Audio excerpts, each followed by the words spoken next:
Hello, everyone, and welcome back to a special episode of From the Margins. Special in the sense that it is just me, Connor Renfro. Violet can't join me, which is why the channel is on an indefinite hiatus at the moment. I just wanted to come back and give some thoughts on present circumstances that really don't fit the framework of Ren Fair. So tonight I want to talk about what is up with all of these fireworks.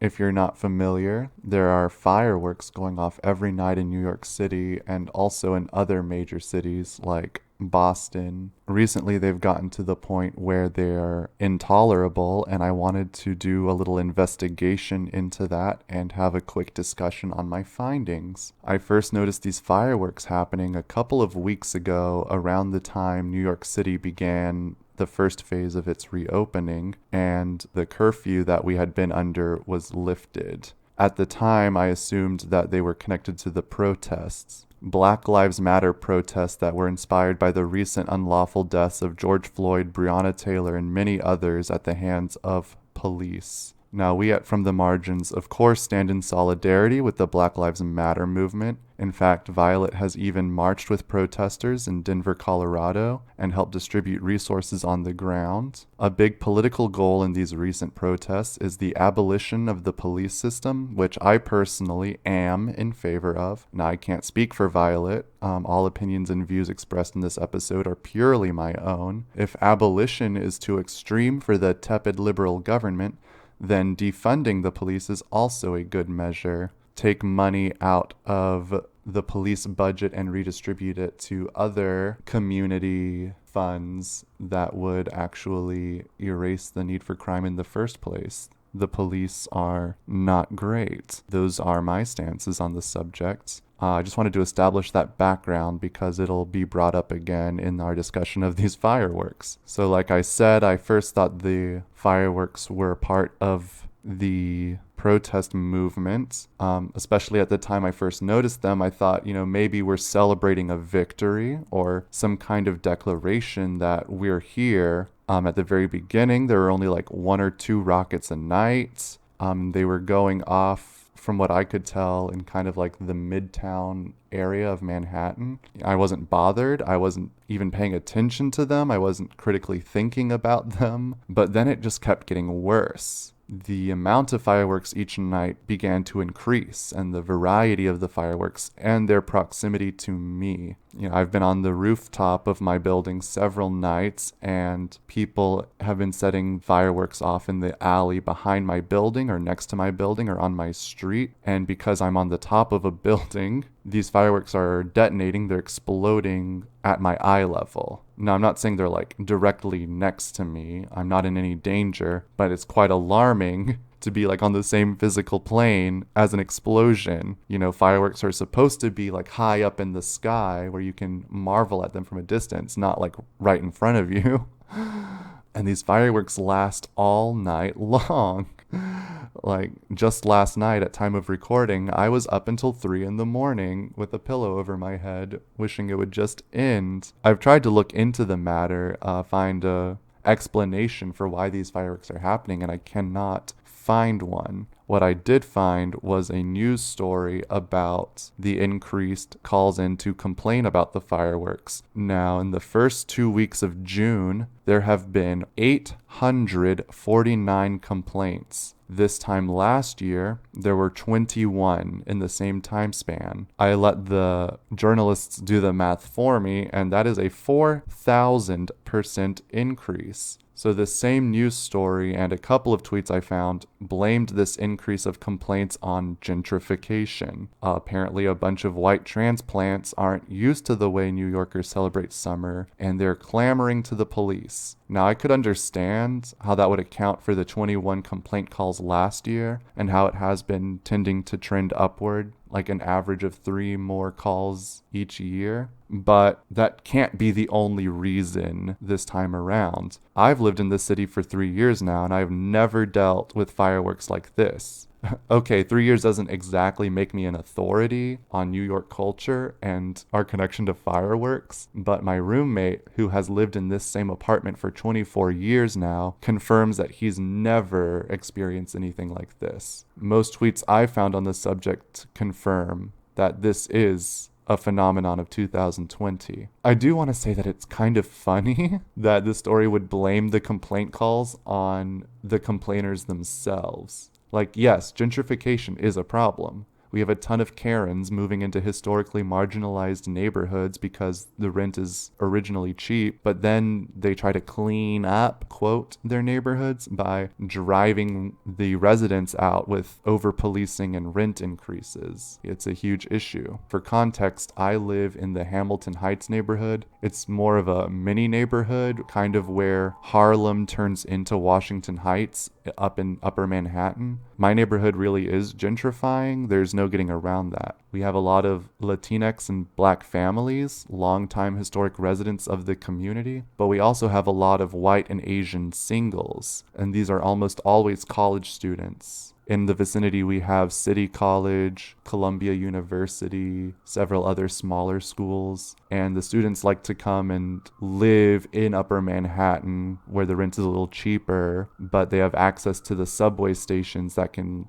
speed them right up to their universities. I looked at a map of the complaint zones, and my neighborhood is the second reddest. It starts off white, and then it gradually gets more and more red the more complaints you have. My zone is the second reddest, and Flatbush is the worst. Now, my friend who lives in Flatbush described that neighborhood as rapidly gentrifying. So, right, there does seem to be a correlation between gentrification and complaining about fireworks. But like I already said, this is more than just more white people living in neighborhoods of color. It's a 4,000% increase, and we already have anecdotal evidence telling us that the fireworks this time around are much worse than they have been in the past. So let's think about possible causes for why this is happening. I first thought it was the protests. I thought it was connected to the protest movement. The timing seemed right, but the longer the fireworks carried on and the more I couldn't find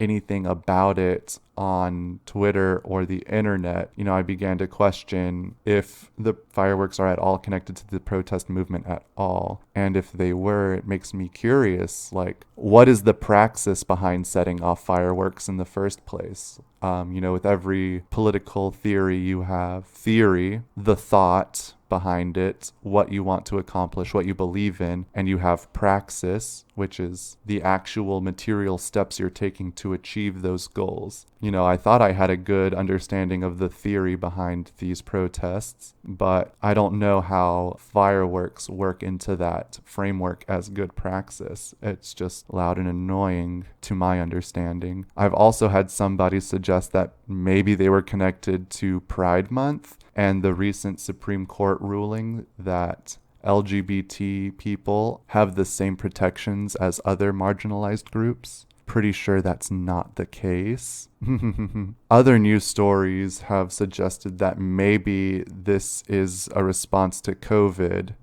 The fireworks did begin with the phase 1 reopening, and people who have been shut up in their houses all spring are cutting loose. They're cutting loose, they're having some kind of catharsis. They want to have fun and shoot off fireworks and kind of excise all of that anxiety that they've developed from being trapped indoors. That's possible. I could also see how it's like the first fireworks started off 2 weeks ago kind of inconsequentially, but then more and more people jumped on the hype train, and maybe you even have some groups trying to out firework other groups, and it turns into this giant firework one-upmanship.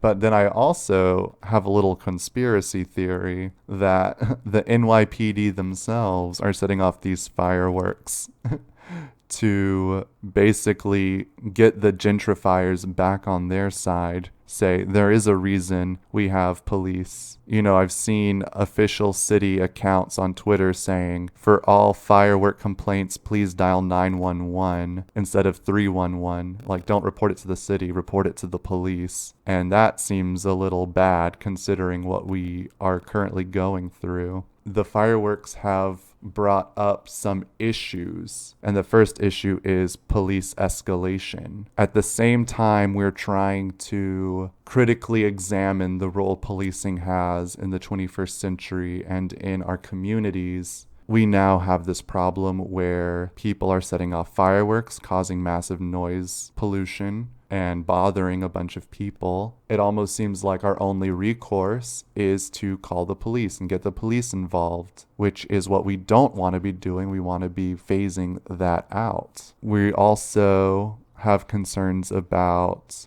veterans or other people with PTSD, post-traumatic stress disorder, who could possibly be triggered by these loud noises, these explosions. We have concerns of fire damage. Fireworks are illegal in New York City because of the cramped living conditions, and to just be setting off these pyrotechnics in alleyways and on busy streets, it is a cause for concern. Also, the litter that is left behind when a firework detonates and falls back onto the ground or into somebody's yard or on their rooftop, maybe even in their windows. I'm trying not to sound like somebody's like clutching their pearls. I'm trying to like give an even balanced discussion from all angles. I hope it's coming across that way. I also feel like the city is kind of being held hostage by these fireworks. I really do. It could just be people cutting loose, acting out, celebrating summer, celebrating finally reopening the city, or just venting all of their built up anxieties from being trapped inside. It's kind of horrendous that these fireworks will go until 3 a.m. or even later by some reports. That's not a celebration anymore. That is kind of hostile. Like, people have to sleep. People have to wake up early. If the fireworks were only going off from sundown, even to midnight, like, I would give them until midnight, but like, there has to be a line. There has to be a line. Come on, everybody. Where is the line? Please, I just want to go to sleep. We have... Think of the children. Think of the animals, the cats.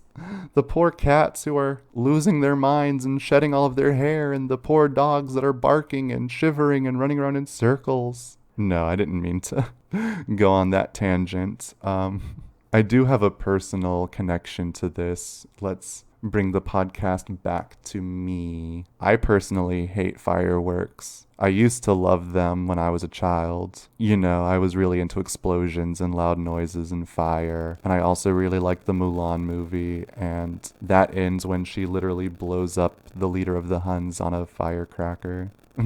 I always thought that was super neat. I liked the bright colors. But then I went to 4th grade and I had my earth science class, and we learned all about, global warming and the hole in the ozone layer and greenhouse gases. After that, summer break happened and I went to a fireworks show, and every time it ended, there was just this cloud of smog in the air. And I couldn't help but think that that smog is all about to go up into our atmosphere and irrevocably harm our ecosystem, our ozone layer. Ever since then, I've hated fireworks. Suddenly they became a nuisance. They became annoying. They became this symbol of fear to me, not really of celebration. I have to admit I have a bit of a bias when it comes to this discussion. I don't like fireworks. I wish they weren't going off all night right in my window. Maybe if they were going off in the park or far away in somebody else's neighborhood, I wouldn't mind so much. I also struggle with the leftovers of a particular moment in my history. I had a friend with a severe panic disorder, and I actually lived with her for a couple of months to help take care of her while she was finishing her degree, and one of her triggers was sudden loud noises. I'm not going to get too into it, but a loud noise would occur, a bang or an explosion, and it would trigger her panic attack, which were more severe than your garden variety panic attacks. It was up to me to take care of her and bring her back whenever those happened. An experience like that, it wasn't nearly as traumatizing to me as it was to her, and I respect that, but it also left me with this tangential PTSD, I guess. It's like I said earlier, it's hypervigilance. It created a response mechanism in me. When I hear or encounter something that I know would trigger my friend, it brings me back into these survival instincts that I developed over the time. I'm instantly jumping into action, where is my friend? I need to protect her. And then of course, those feelings aren't necessary because I don't live with that friend anymore. I'm not responsible for taking care of her anymore. But those are the conditioned responses in me. Once that feeling subsides, the cortisol, the adrenaline, that doesn't go away. The stress does not go away just because I rationally know I don't have to fulfill that stimulus anymore. Or whatever I'm being stimulated to do, I don't have to fulfill it anymore. But I still have that leftover stress from having it triggered in the first place. I carry that in me, and that turns into a sense of hopelessness and a sense of irritation and anger. It leaves me deeply angry and uncomfortable. And this isn't meant to turn into a moral indictment of the fireworks. Part of why I researched it was I wanted to understand why they were happening. I wanted a context for it. I wanted to be able to I wanted to put the fireworks in a framework that I could understand and that would rationalize and explain it for me, and then that would help me accept it. That's how my brain works. I know that's not real life. That's how my brain works, though. If the fireworks were connected to the protest and I could understand the theory behind the praxis, then I would probably support it. I don't blindly support things that I don't think are critically thought out, but for the most part, I can at least accept that they're happening. Like I said, I really tried to understand how fireworks would be praxis in this case, but they don't seem to be. They don't seem to be connected to the protest movement as far as I know. I really want the conspiracy theory about the police to be true so that I can have a valid reason to keep hating the fireworks. That's on me, though. I'm just being honest with you guys.